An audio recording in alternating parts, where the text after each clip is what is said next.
Masih bersama saya Budiman Tanurjo di satu meja dapur Sudirman Said.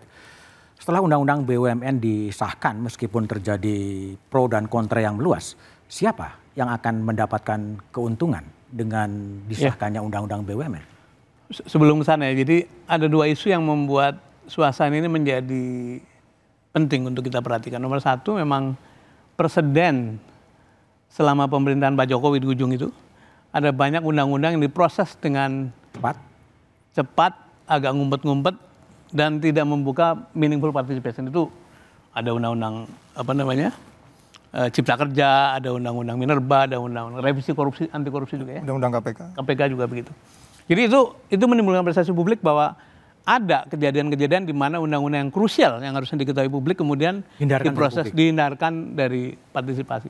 Yang kedua memang pasal-pasal yang krusial yang tadi menyangkut penyelenggaraan negara ini memang harusnya dibuka wacana seluas-luasnya. Karena coba bayangkan ya kalau lihat pasal 9 itu dikatakan direksi komisaris bukan lagi penyelenggaraan negara. Kemudian ada pasal juga dibebaskan dari tuntutan dan hukum karena kalau ABCD itu sesuatu yang harus dipahamkan ke publik dulu baru kemudian bisa diketok seperti tadi Bang Saud katakan. Itu dua hal. Pertanyaannya tadi siapa yang diuntungkan? Tentu saja orang-orang atau pihak yang meminta supaya pasal ini dirubah gitu. Yaitu siapa? Mungkin sebagian orang betul-betul karena merasa keberatan karena saya tidak salah kok dihukum. Itu kita pahami. Tapi yang bahaya adalah kalau dorongan itu didasari pada niat jahat atau mens rea. Yaitu kemauan ingin membuat keleluasaan sehingga kontrol yang semula berlapis-lapis kemudian dihilangkan itu. Itu menurut saya bahaya. Jadi saya ingin mengingatkan kembali bahwa Badan Usaha Milik Negara, BUMN singkatan dari Badan Usaha Milik Negara. Kemudian Pak Arya tadi mengatakan sumbernya dari kekayaan negara yang dipisahkan. Meskipun dipisahkan dia punya negara. Jadi apapun caranya mereka adalah yang mau ngurus BUMN, ya namanya penyelenggaraan negara gitu. Kalau tidak mau jadi penyelenggaraan negara, jangan ngurus BUMN. Oke. Itu menurut saya itu harus ada satu clear cut seperti itu. Baik. Perkara governance sama di mana-mana ada governance, tapi yang kita bicarakan adalah domain publik. Baik, oke. Bung Arya silakan. Gini, komentar. Seperti yang dikatakan kalau proses bahwa ini sudah lama. Lama, oke. Ya karena saya juga kan bukan kebetulan di pemerintahan sebelumnya juga saya ada di sana gitu. Jadi prosesnya yang dilakukan oleh DPR itu udah kita ikuti sejak lama. Kami prosesnya terus dilakukan dan itu dari inisiatif DPR terhadap itu gitu ya, dan itu udah lama. Udah 3 tahun kayaknya prosesnya. Jadi sekarang itu memang yang ini tinggal di ujung sebenarnya, tinggal di ujung dan dilihat dari kepentingannya. Soal tadi dia nggak masuk mungkin pada saat itu karena gini di balik itu mungkin ya menurut DPR kan tahu juga. Kadang itu kan usulan dari komisi ya. Nah mungkin dari komisi merasa bahwa ini mungkin tahun ini enggak, mungkin pada saat itu asumsinya. Tapi ternyata ada kebutuhan setelah proses ada kebutuhan, apalagi ada antara dan sebagainya sehingga itu masuk. Gitu ya, tapi udah 3 tahun sebenarnya udah diproses gitu ya. Kemudian yang kedua, undang-undang ini tidak menghilangkan yang namanya orang kalau korupsi nggak ditangkap. Nah ini tolong kita jangan membuat sesuatu yang nggak benar gitu. Siapa yang nyuri ditangkap, siapa yang nyuri ditangkap, kan gitu. Kalau dibilang bahwa ini pengawasannya kurang, siapa bilang? Karena apa? Sekarang di antara itu punya namanya Dewan Pengawas. Oke. Yang dulu nggak ada. Di Dewan Pengawas Bang, itu ada BPK. Ada BPK sini, ada BPKP juga di sini. Di Dewan Pengawas nih, ada strukturalnya itu. Dilibatkan juga.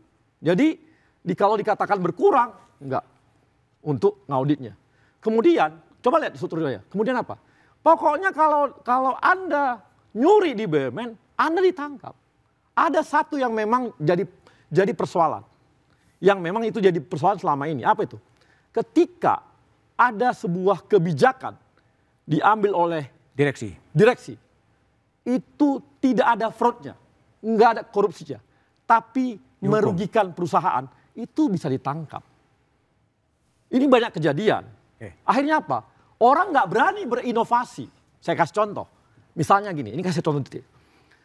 Kita selama ini ribut masalah dwelling time. Apa itu dwelling time? Lama logistik barang di pelabuhan.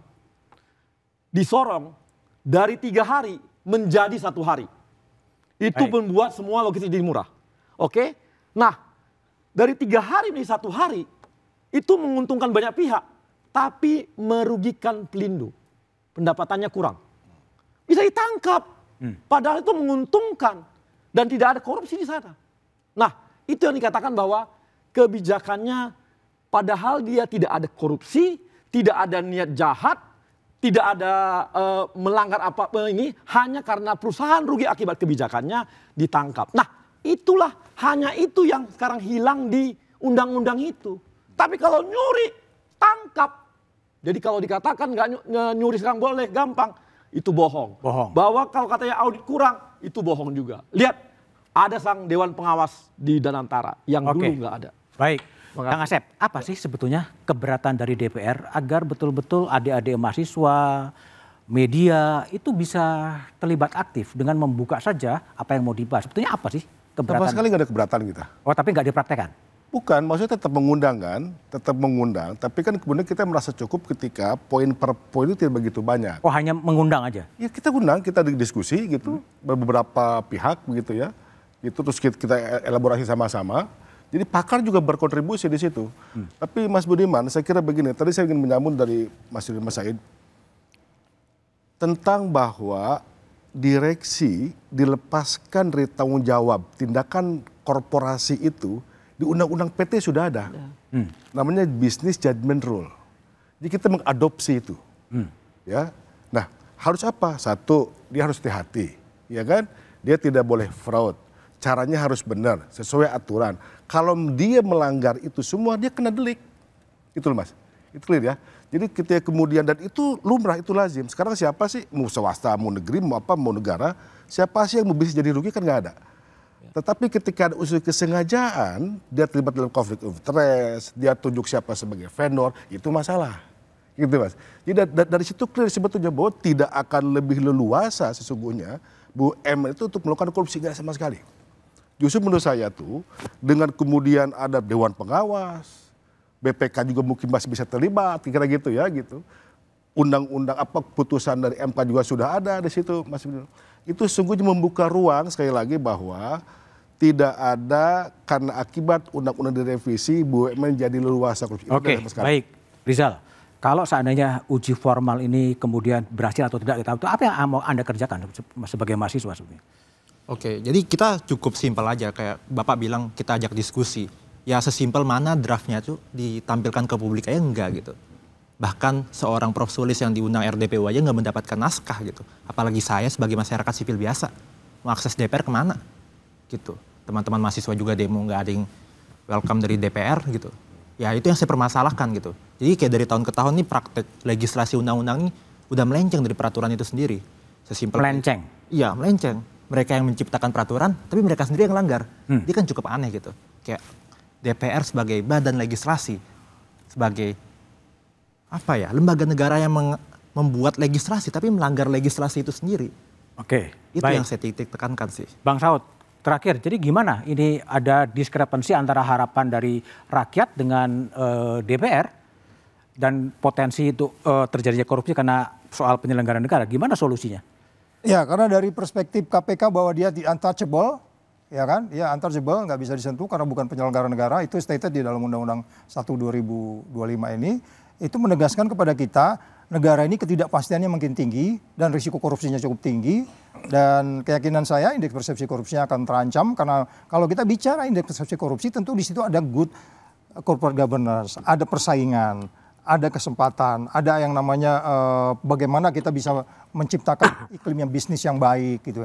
Dengan masuknya beberapa yang disebut Arya tadi ada di situ, bahkan KPK masuk di situ, itu menimbulkan kecurigaan. Ngapain juga KPK duduk-duduk di situ? Kamu kerjanya ngamatin mereka dari luar, bukan kamu ikut di dalam itu. Kamu di voting juga kalah, ya kan? Dia sendirian gitu loh. Dia nggak mengarusi di dalam itu sebenarnya. Demikian juga yang namanya auditor. Auditor itu kan kita tahu bagaimana auditor kita. Kita tahu kasus BTS juga terjadi kan. Bahwa auditor menjadi kayak begitu gitu. Jadi orang akhirnya mengatakan undang-undang ini menimbulkan kecurigaan dan menimbulkan risiko yang sangat tinggi di dalam pemberantasan korupsi. Pakai teori apa aja deh. Pasti akan risikonya akan semakin tinggi. Dan itu yang menurut saya, oke, judicial review-nya segera dan kemudian hopefully apa yang diimpikan oleh si pembuat undang-undang dalam ini pemerintah ruling government saat ini, kalau mereka bisa buktikan bahwa ini baik, indeks persepsi korupsinya baik, pertumbuhan ekonominya baik, pertumbuhan ekonomi di atas 8%, ya ini bangga, silakan aja presiden gebukin aja kita di sini yang nggak setuju itu, karena itu tujuannya pemerintah. Kan kita hadir di sini kan untuk mikirkan negara ini supaya Prabowo itu perform, bukan soal benci bro, nggak ada urusan di situ gitu loh. Pak Sudirman Said hadir sini untuk membenarkan itu. Coba gitu. pendek Mas Sudirman. Satu hal pendek aja.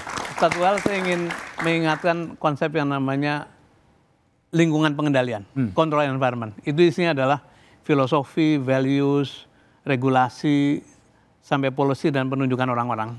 Nah, kembali pada kata kunci tadi, kehendak moral kita apa? Kehendak moral. Kalau kita ingin menjaga publik, menjaga republik, maka sebaiknya seluruh instrumen itu diterapkan dengan baik. Dan salah satunya adalah dengan tetap mengatakan bahwa pemimpin BUMN itu penyelenggara negara.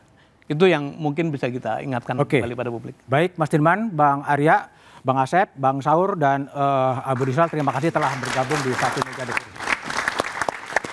Ada spekulasi pejabat BUMN kini tak bisa disentuh Komisi Pemberantasan Korupsi karena dikecualikan sebagai bukan penyelenggara negara. Pertanyaannya bukan hanya mengapa, tapi siapa yang memberi mereka kekebalan? Jawabannya adalah DPR dan pemerintah. Mereka mengesahkan undang-undang BUMN. Mereka pula yang mencabut status penyelenggara negara dari para pengelola uang rakyat. Ini sudah bukan soal hukum semata, ini soal desain kekuasaan. Ketika hukum dibuat untuk melindungi elit dan bukan untuk melayani rakyat, disitulah demokrasi dan negara hukum bisa digerogoti dari dalam. Saya Budiman Tanrujo, Satu Meja The Forum. Tempat kita menjaga agar kekuasaan tetap masuk akal dan hukum tak tunduk pada gelar dan jabatan. Selamat malam dan terima kasih.